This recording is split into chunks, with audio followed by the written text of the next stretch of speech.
नमस्कार, आप सुन रहे वेणुध्वनि 90.4 FM KLE कनसू। आज है रमजान ईद। पवित्र रमजान महीने के बाद खुशियों का त्योहार आता है ईद, और इसी ईद के बारे में जानकारी देने के लिए हमारे साथ मौजूद है शाहिद मेमन जी, जो स्टेट एडवाइजरी काउंसिल मेंबर है JIH कर्नाटका।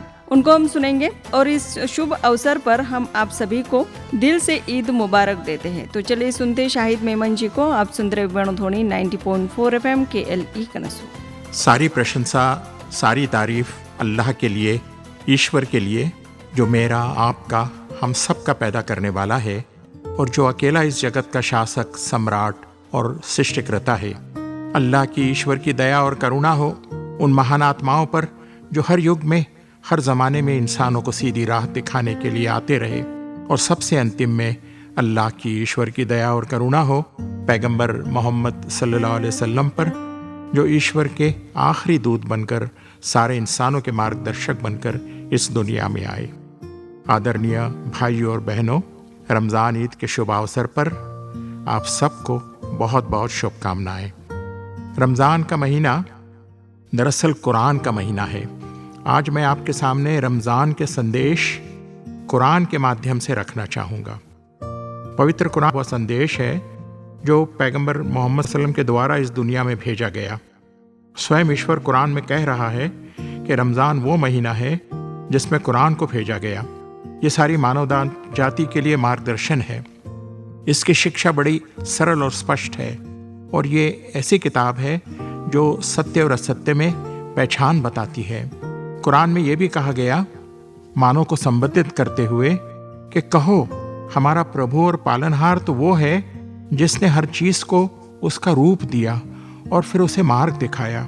सच्ची बात तो यह है कि जिस तरह से ईश्वर ने मानव की शारीरिक आवश्यकताओं को पूरा किया, उसी तरह उसने मानव की आध्यात्मिक जरूरत का भी ख्याल रखा, उसकी आत्मा को प्यासा नहीं छोड़ा।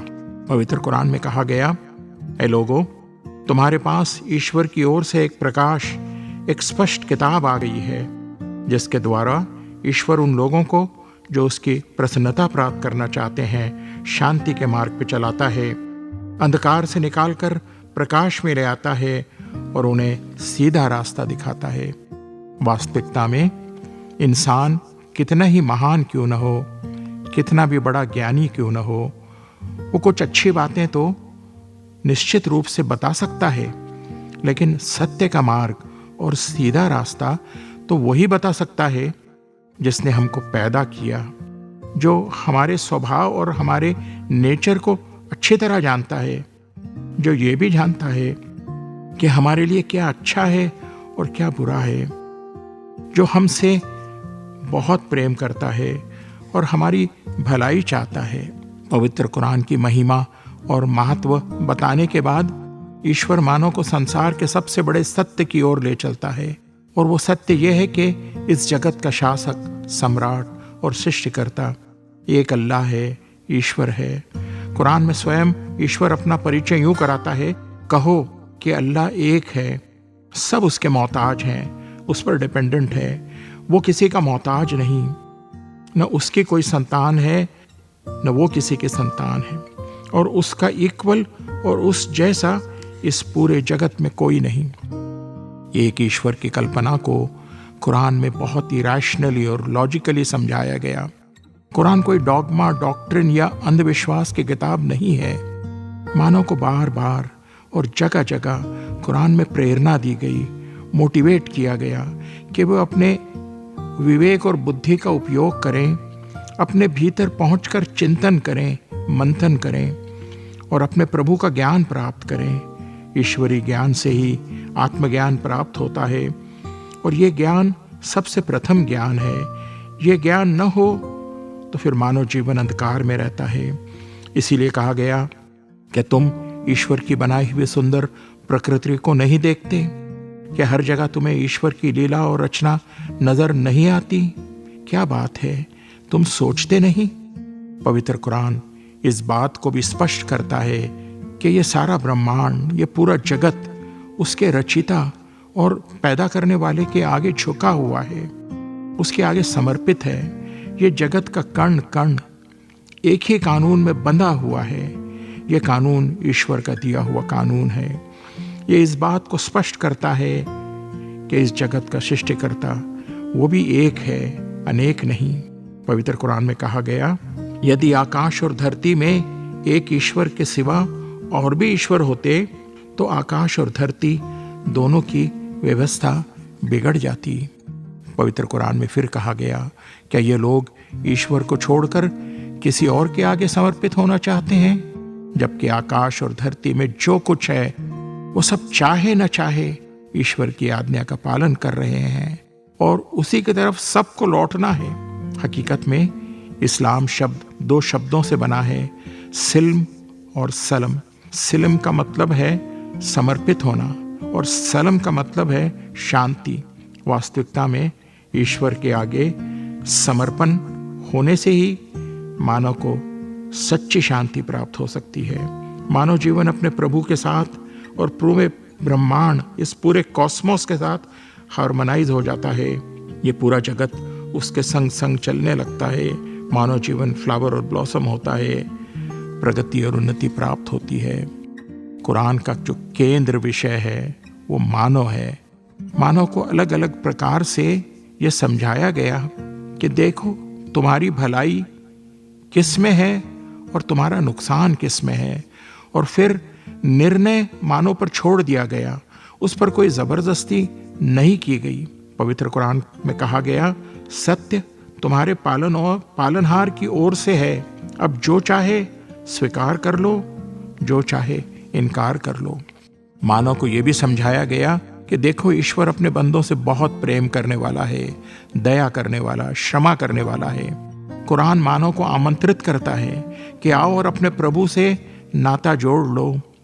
यही सफलता का रहस्य है, इस दुनिया में भी और मौत के बाद के हमेशा के जीवन में भी। ये भी समझाया गया कि देखो अपने प्रभु से निकट होगे, उसके आगे समर्पित हो जाओगे तो फिर ईश्वर तुम्हारी सहायता और समर्थन करेगा। वो जीवन के कठिन यात्रा में तुम्हारे संग संग रहेगा। वो तुम्हें इस दुनिया में भी प्रगति और सफलता के शिखर तक पहुंचा देगा, और जब तुम लौट कर उसके पास जाओगे उसकी प्रसन्नता तुम्हें नसीब होगी। हमेशा हमेशा का जीवन, सदा सदा का सुख प्राप्त होगा। पवित्र कुरान में कहा गया, जो भी ईश्वर पर निष्ठा रखते हैं और भलाई के काम करते हैं, चाहे वो पुरुष हो या स्त्री, हम उन्हें अवश्य एक उत्तम जीवन प्रदान करेंगे, इस दुनिया में भी और इस दुनिया के बाद आने वाले हमेशा के जीवन में भी। दूसरी तरफ कुरान मानव को चेतावनी भी देता है कि देखो ईश्वर से बगावत करने का परिणाम अच्छा नहीं होता। तुम स्वयं अपना नुकसान कर लोगे। स्वार्थ, लालच, लोभ और अहंकार के अंधकार में भटक जाओगे। फिर ईश्वर अपनी शरण को तुम पर से हटा लेगा और तुमको अपने हाल पे छोड़ देगा, ताकि तुम अपने कर्मों का परिणाम खुद भुगतो, इस दुनिया में भी और मौत के बाद के हमेशा के जीवन में भी। पवित्र कुरान में कहा गया, धरती और समुद्र में बिगाड़ फैल चुका है और ये लोगों के अपने कर्मों के परिणाम हैं, ताकि ईश्वर उन्हें उनके कुछ कर्मों का स्वाद चखा दे, ताकि वो गलत रास्ते से पलट आए। दुनिया की वातावरण स्थिति हमें ये बताती है कि ईश्वर का विरोध करने के कारण मानव जीवन कठिनाइयों और समस्याओं से भर गया है। हर जगह धोखा, चोरी, अन्याय, अत्याचार, खून खराबा, पर्यावरण का विनाश। अंतर्राष्ट्रीय स्तर पर यह प्रश्न खड़ा हुआ है, can man survive on this planet earth? क्या इंसान इस धरती पे जी सकेगा? अंत में पवित्र कुरान में ये बार बार समझाया गया कि देखो एक दिन आएगा जब तुम सबको लौटकर ईश्वर के पास जाना होगा। न्याय का दिन तो आके रहेगा। अच्छे कर्मों का बदला अच्छा और बुरे कर्मों का बदला बुरा, वो तो मिल के रहेगा।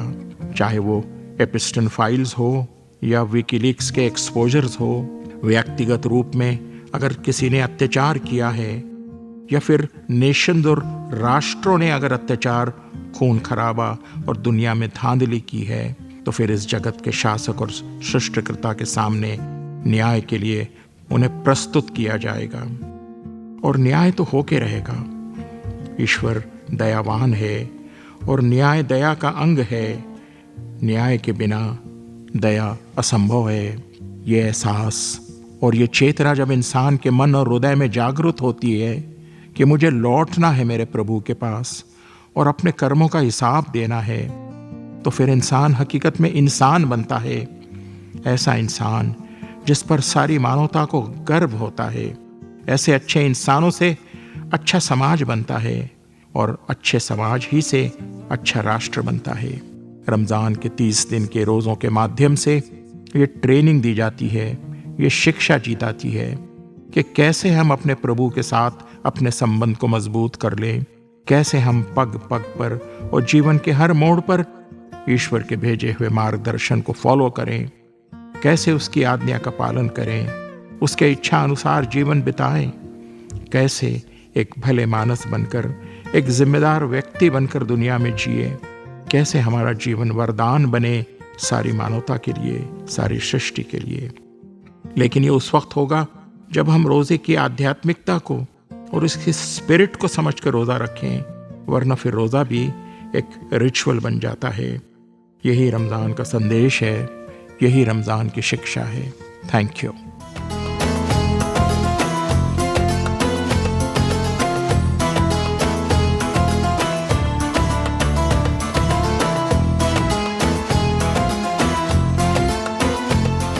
इसी के साथ हमारा आज का विशेष ईद कार्यक्रम यही समाप्त होता है। हमारे साथ थे शाहिद मेमन जी, जो state advisory council member JIH Karnataka है।